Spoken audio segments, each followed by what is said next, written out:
સંવાદ કરવો છે મને પોતાને પણ ખૂબ ગમે કે ઓફ અમદાવાદ જ્યાં પણ આવા સંકુલ હોય વિદ્યા સંકુલો ત્યાં જઈ અને જે વિદ્યાર્થીઓ જે ઓફ અમદાવાદ છે કે અમદાવાદથી દૂર છે કે છેવાડાના છે અને તેઓ ભણી રહ્યા છે અને ભવિષ્યમાં જે મેઇન સ્ટ્રીમ સાથે જોડાવાના છે એ બધાની સાથે મને સંવાદ કરવો ખૂબ ગમે છે અને એટલા માટે જ આજે તમારી સાથે હું વાત કરવા માટે આવ્યો છું।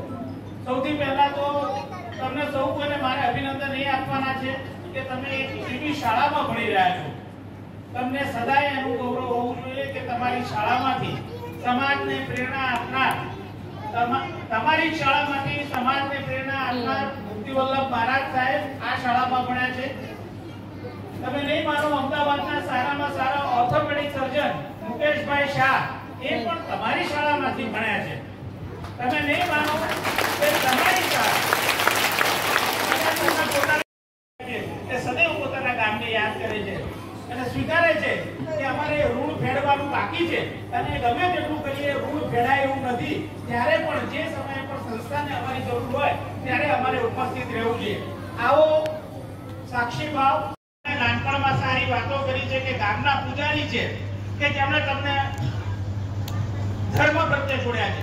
આ તમામનો તમારા સંસ્કાર સિંચનમાં બહુ મોટો ફાળો છે અને એ બધાને સોનાનો ટચ આપનાર એવી આ તમારી શૈક્ષણિક સંસ્થા આ બધું બહુ અગત્યનું છે। જ્યારે તમે પાસ આઉટ થઈ જાઓ આગળ વધો તમારા બધાની કારકિર્દી ખૂબ જ્વલંત રહેશે।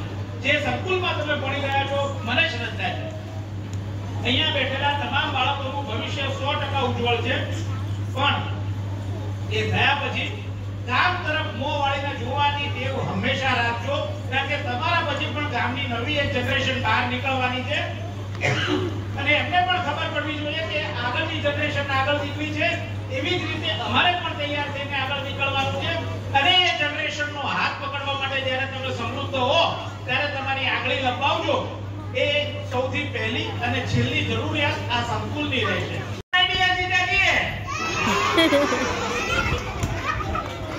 भाई डियर जीजा जी ये टैक्सी में मैं आया हूँ और वो टैक्सी का भाड़ा देना बाकी है तो ये टैक्सी का भाड़ा दे दीजिए।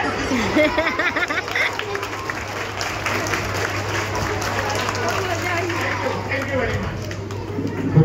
શ્વાસ થાય છે એના અમે સાક્ષી છીએ અને એટલું જ હીર અમારામાં છે અને અમારે એ જ રીતે આગળ વધવાનું છે।